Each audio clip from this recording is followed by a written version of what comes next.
we are gardening in an alternative gardening method. All right. Anybody not familiar, you might want to research back to Eden gardening.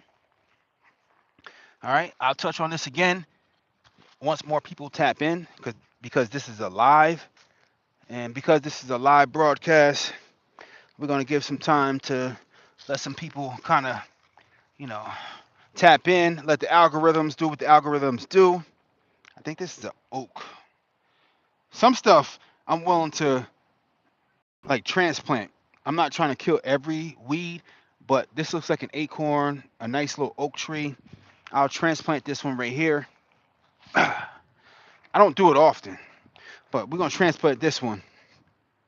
All right, this one you can see it looks like an acorn, and the acorn sprouted. Looking at the leaves, it looks like a nice little oak leaf or whatever. So I'll transplant this and see what it does. I don't like killing everything, all trees and so on and so forth. So I'll transplant something. It's not a huge deal. I'm not that guy that just wants to just kill everything. If it's not what I planted, if it's not what I curated and wanted to be there, it has to go. Everything has to die. I'm not that guy. Okay. But the crux or the reason for today's video definitely got to talk about making or curating your own vibe, your own garden. You know, what style garden do you like? What style garden are you into? Okay, so right here, right now, we're gonna we're gonna take out these black locusts. So we got some stuff planted, and I'll kind of try to keep that in the frame. But we gotta kill this black locust.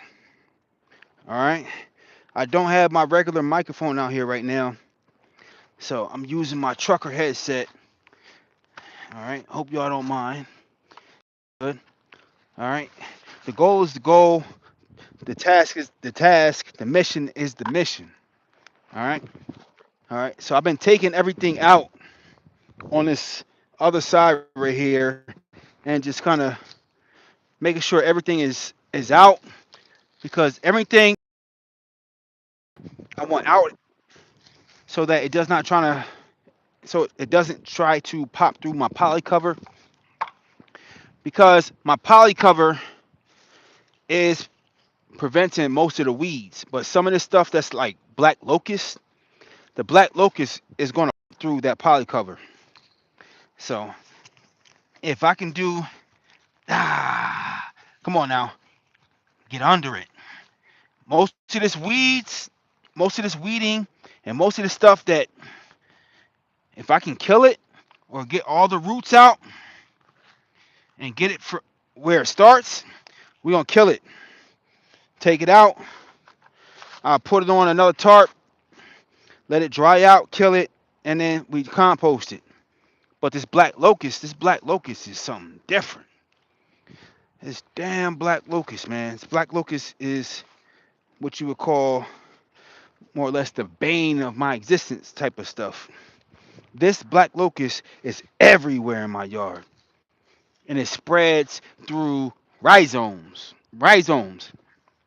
If anybody's familiar with that, plants that spread through rhizomes, meaning, they spread underground. The roots and such, they spread underground, and it's really little you can do to try to stop them. All right. So if you got any pesky plants that you don't want in your yard and they spread through rhizomes, good luck. That's what I'll say. And for me, some of this stuff is black locust, and I'm one of those growers that I try to understand nature and grow with and try to be in tune with nature. And if I can grow something and kind of make something to my benefit, something like black locust that's growing right here, and black locust, what benefit can we use black locust for? because I'm not just like, all right, well, this is something that is growing that I don't want growing, and we have to eradicate it by all means. I'm not that guy. All right. If there's weed, I'll use weeds. I'll use it as nutrients, dry it out, put it on a tarp, use it as nutrients. How can we make something beneficial? How can we turn a lemon into lemonade? That's the type of way that I grow. All right. How can we turn a bad situation into a good situation, or a halfway decent situation into a great situation? How can we do that? All right. So this is my third enclosure. I finally started it. This is a third enclosure that I have on this property, and we're barely scratching the surface on this property with how much space we're taking up and growing in. But trying to take up and um, take this in a meaningful way. All right, to where we're growing food, we're growing stuff in sense. All right. I'm not like super big annual plant guy. Now that I changed my mindset. All right. So I had a mindset shift. Maybe a couple 2 or 3 years ago, I had a mindset shift that we want fruit trees, we want fruit shrubs, we want certain things. So I had to start planting differently. I had to start approaching things differently. And with that being said, I had to start uh, assessing things and planning accordingly. So my thing was like, all right, I want fruit trees. They had the comment saying, if you want to plant a fruit tree, you should have planted it 7 years ago, or something to that effect. So that, with that being said, it's like, all right, well, I need to structure what I want and structure the way that, okay, fruit trees are paramount. They come first. So every year I was like, all right, 'cause I don't want to go through how I started growing in pots and so on. That's a story for a different video, story for a different time. But it's like, all right, well, you want to restructure your growing space. You want to plant things in a way that's like, all right, you should have started growing a fruit tree 7 years ago. With that being said, the fruit trees take the longest to grow in fruit. What's the next thing? So, I got to take that into consideration. And with that being said, what's the next thing that takes the longest to grow in fruit? The shrubs. All right. So, trees. So we got to break it down. We got to do uh, breakdown.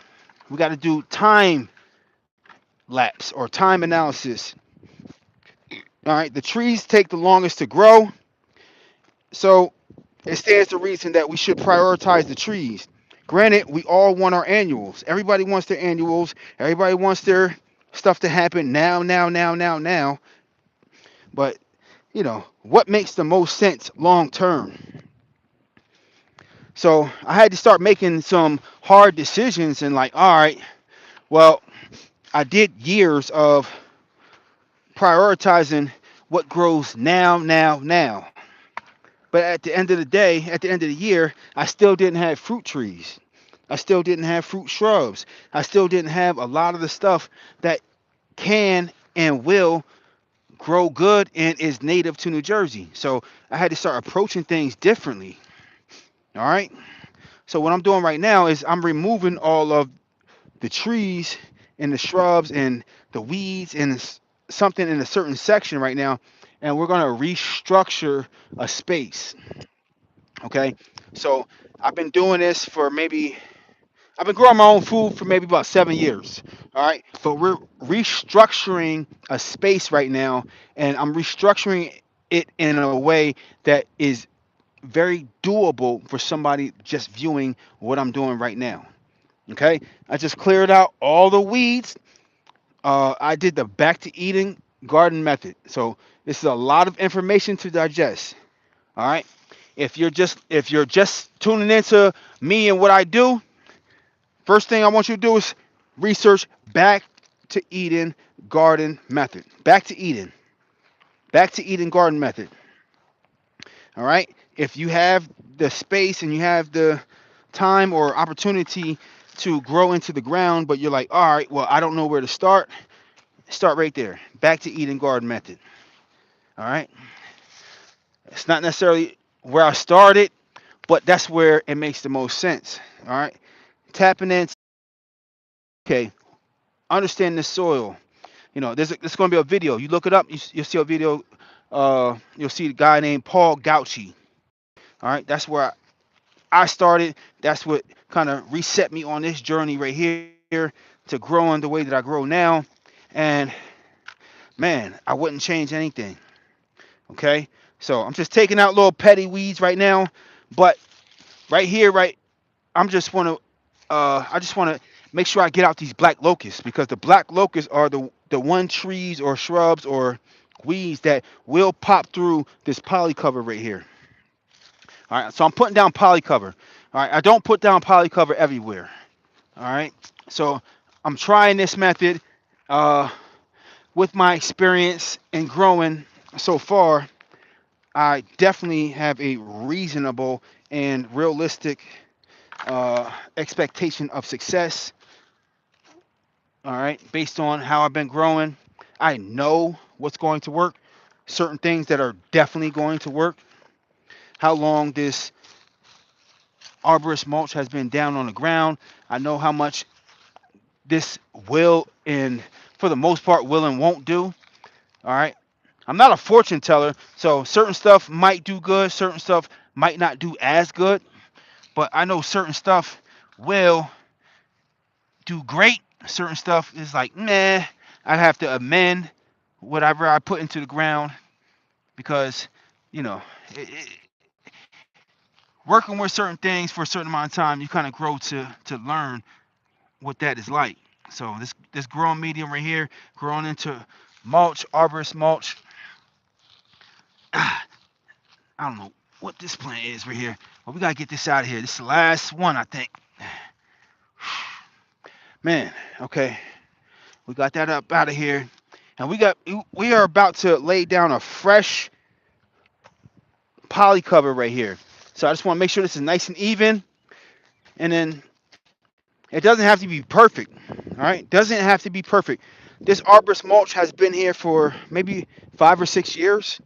Okay, and it doesn't have to be perfect, but I've been growing in arborist mulch for years, and it takes like around that 2, 3 to 4 years, like 2 to 4 years to start breaking down. If you put it down thick enough, maybe about 2 to however many feet, put it down as thick as you want, but at least 2, maybe 2.5. If you want to be safe, go 3 feet.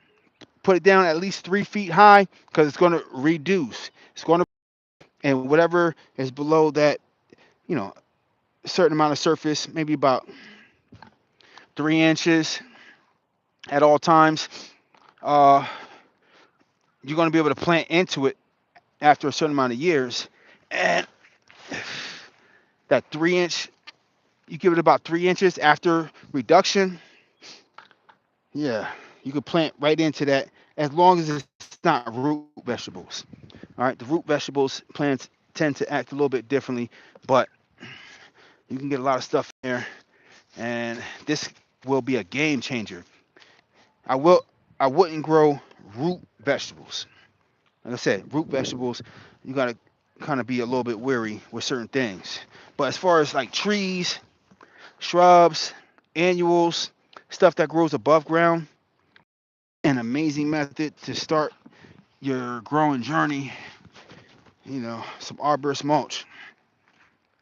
All right, so I just finished weeding this bed right here. Let's look at this chat. I don't know if anybody's in here. All right, let's see. Hi. All right, Fire 20. Hi. Do you sell your fruits that you grow, or do you keep them and eat them? I keep them and eat them right now. I don't have enough fruit that I can. Oh, pardon me. I don't have enough fruit that I can sell right now. I have about 10. We got about 40 fruit trees, But I got about 10 apples right now. So a lot of the fruit trees and shrubs are stuff that is not fruiting yet because we put them in bare root. We're just starting, a lot of our growing journey. So a lot of stuff is not of fruiting maturity. Our nectarines are of fruiting maturity. We got nectarines last year. Our smallest nectarine tree we got 30 fruit from. The nectarine tree was maybe about 5 feet high, and we got 30 fruit from that. We got bigger nectarine tree this year, and we have late fruiting. So the late frost, I said late fruiting, but the late frost killed off a lot of our flowering on our fruit trees this year. So we're not going to get any nectarine this year. All right, so we are always at the mercy of nature at all times. So we must, kind of go with the flow and respect nature, and it is what it is. All right, so I'm getting ready to put down some of this poly cover, and we're gonna come back and hammer it down with these landscape staples right here. All right, so here we go. We got poly cover down, and we got maybe about, how many plants we got here? Maybe about 50 plants. I don't know, but we're looking good. We're doing good. We're looking, and we're getting ready to put down another row of poly cover. I just finished weeding this area. We got all the weeds out the way. Let's put down this poly cover. And this poly cover, is it necessary? No. Is it 100% needed? Do I have to do it this way? Have I ever done it this way? No, no, no, no, no. I've never done it this way, but I can show you the difference in blocking a bunch of weeds and having to weed all year round. So for me, this was maybe 30 bucks. So 30 bucks if I'm trying to be very precise with how I grow and what I plant and just poking a hole through the poly cover and so on and so forth. If you're trying to be very precise and stay back weeds, this is a viable option. All right. And I'll show you. So we're going to take this poly cover down here. And this is the first growing space and growing area that I ever used and put down poly cover. So I'm not speaking like I'm an expert, but the proof is in the pudding because I have a whole growing space right here, and I put down this poly cover weeks ago, maybe a month, or I don't know how long it's been so far. But I'm gonna staple this down, make sure this poly cover is nice and even and where it needs to be. And we got a chestnut tree that I put right here. So this is not just about annuals. All right, I'm building this space out to be a food forest or a permaculture oasis. It's a lot of names that I could put on it that I don't really want to put on it right now. But I just want to make sure I build this up. I have a chestnut tree right here. So I want to make sure that I build this space in a way that if I have fruit trees that need to go on the ground, they'll go on the ground, and the fruit trees are priority. Secondary are the fruit shrubs. Third are the perennials. All right. Then fourth comes the annuals. All right. That's what we're doing. We're prioritizing what needs to be prioritized. Okay. All right. So I need my down there, downrange. I need my scissors. Okay. We're about to get closer. We're about to tap in and see what we got going on. Hopefully y'all can hear me. All right. All right. So y'all see what I'm doing, right? The method of what I'm doing is working. I don't need to be questioned on it, and I'm not here to be questioned on it. You see what I'm doing is working, all right? And if you're paying attention, you kind of see, you kind of understand what we're doing, right? Tomatoes, peppers, tomatoes, so on and so forth, all right?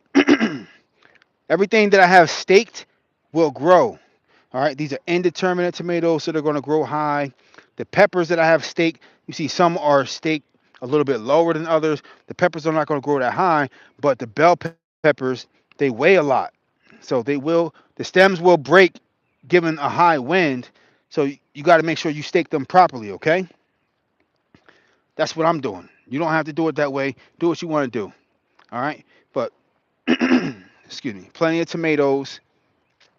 All right? And this is getting nice and bushy. I'm getting ready to start pruning some of this stuff. All right?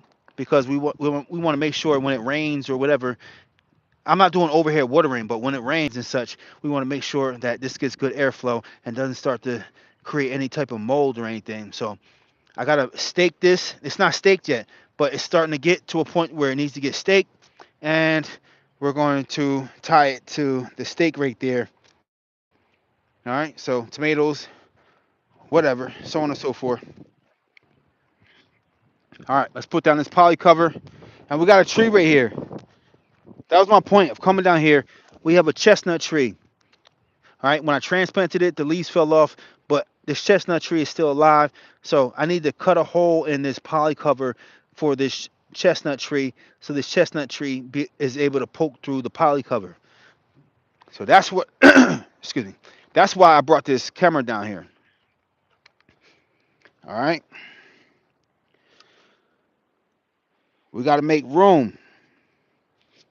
Okay, so we're putting down this poly cover, and my thing is I'm leaving a little bit of space right here. That space that I'm leaving right here is for pollinators. I'm putting pollinator flowers along this edge right here. Deer resistant pollinator flowers. So that's what the idea is. So right now we're reaching the point where we're getting to our chestnut tree. Okay? So I need to poke holes in this poly cover right here for our chestnut tree. I don't know how much I'm gonna need, but what I feel needs to be done.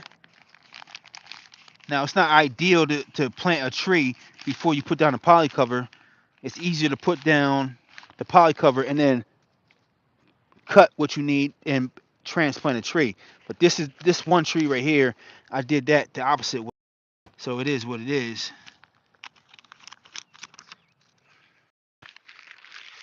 Let's see if we can get this tree through here. All right, so far so good. Excuse me. I got the chestnut tree through. That's the only tree that I need to worry about getting through. Now I can kind of roll this poly cover down in a better way that kind of leaves the spacing where I need it to stay. So I'm going to put some escape staples through here and then nail this down and then roll down the rest of the poly cover. All right. So keep my scissors above ground right here. Poly cover. Okay. Anybody not tapped in, not familiar, anybody got any questions thus far, put it in the comment section. Okay. All right. So, excuse me. I just need to get my hammer and some landscape staples. All right. So we ordered our landscape staples from Johnny's this year, and these are stainless steel. These ones won't rust. All right. So is there a difference between landscape staples that will rust and ones that won't rust? Yes, 1000%. Okay. Because I have a couple weeks ago that are rusting. Y'all see that right there? Y'all see that rust? Y'all see that? I put these in a couple weeks ago and they're already rusting. So we have ones that will rust that are cheap, and then we have ones that are more expensive that won't rust that we'll be able to use again and again and again. Take them out and keep on reusing them. So is it worth buying landscape staples that are stainless steel that won't rust versus ones that will rust? Most people go with these ones that will rust. I bought a pack that will not rust. So this is what we're doing today. Okay? The non-rust side. The side that it's already growing, that side will rust. This side won't. So let's start getting this stuff in the ground. All right. We get ready to get it going. All right. So let's go. Johnny's. Staples from Johnny's. Okay. And this is game right here. I'm giving y'all game, man. I don't know why. It's not too many people. This is game right here, man. I got so many tomatoes and peppers doing this stuff the right way. So many years of experience. This is real game. And these are the good staples, expensive staples. This pack right here might have cost like $100 just for one pack of staples. All right. This is not cheap stuff right here. All right. Let's get it growing. Let's get it going. But I will be able to reuse these staples. So this one bed, I'm only using the good reusable staples. The other bed right there are the cheap staples. And we're doing an experiment to see which ones will hold up the best. Okay? And I'm going to leave this one little section right here for pollinators. And the other side has sunflowers. I'm going to come through this side. I'm going to put marigolds. We got a bunch of marigolds. I'm going to transplant a bunch of marigolds on this side. The deer don't really like them, so they're deer resistant. But let's put down this landscape staples right here. Get this out the way because it got to get done. Got to lay our foundation. Okay. Lay down the foundation. And we can't nail these in too much. If you nail them down too much, too hard, they will bust through the landscape fabric and then you're assed out. So don't nail them in too far. So light load, nail it down. Just hold it right there where it needs to go. All right, now I'm able to roll this landscape fabric down the whole way. Okay, so we're gonna back this down. Let's back it down. Tap in, right? All right, I don't want to go too fast. We don't want to go too fast. All right, let's roll it down. Roll it down, make sure it's lined up where we need to go. And I can adjust.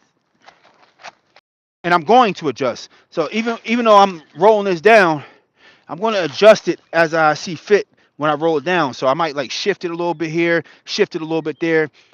I got maybe like a foot of pollinator space right here, but I'm going to shift that to maybe like 6 inches here, and then shift it out there, wherever. But I want to roll this down and make sure we cover the whole space. All right, let's back this camera up. That's what we're doing, and you see what I'm looking like on the other side. We're not messing. We're doing what needs to be done, and you see my progress, right? You see my progress on the other side. We are not bull jiving. This is real, okay? I'm showing you how to redo a space in a way that if you want to grow fruit trees, you want to grow fruit shrubs, you want to lay a foundation, but you also want to be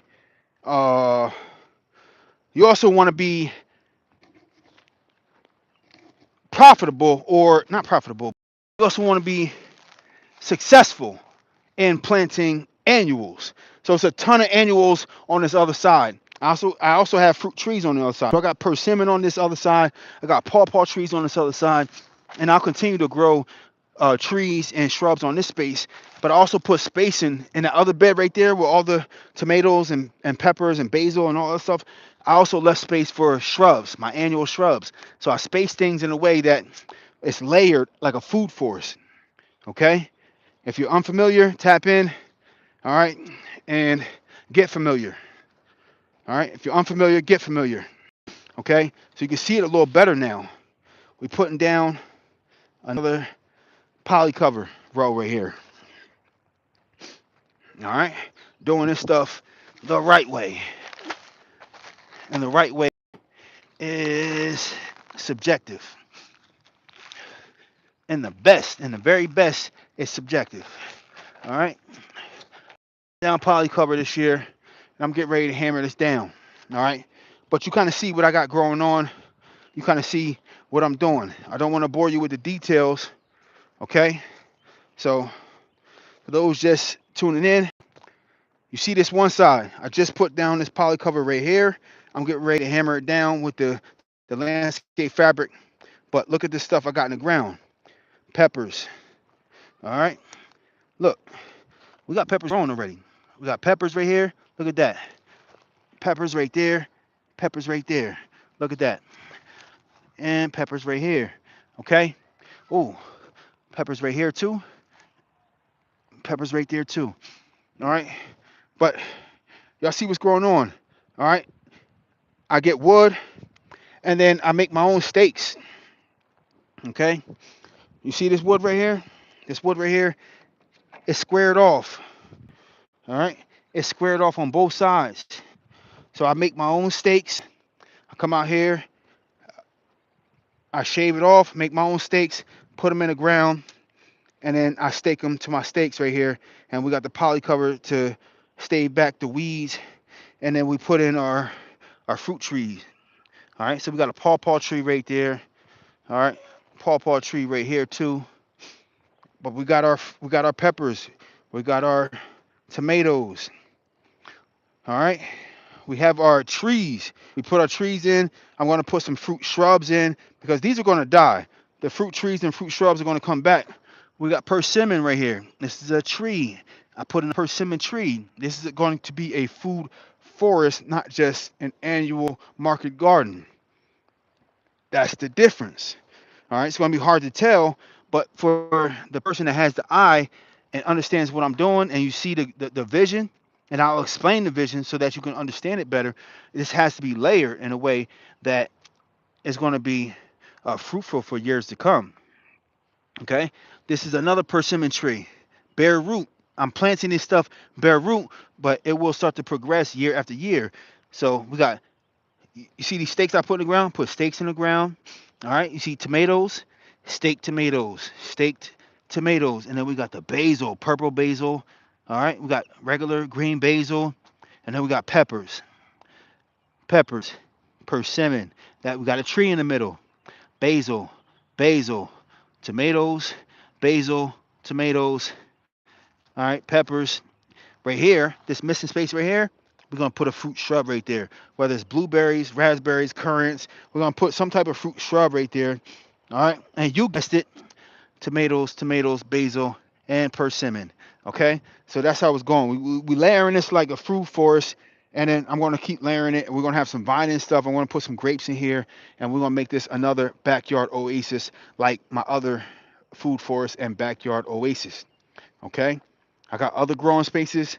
They just look different. All right, they're all fruitful. The other spaces that I have growing on, they look a lot more established than this. But I'm just showing you from ground up, from start to finish, how to redo it. All right, we doing a different space. All right, get ready to tap out. All right, but just showing y'all what I'm doing. Move healthy plants. Keep stay tuned. Tap in.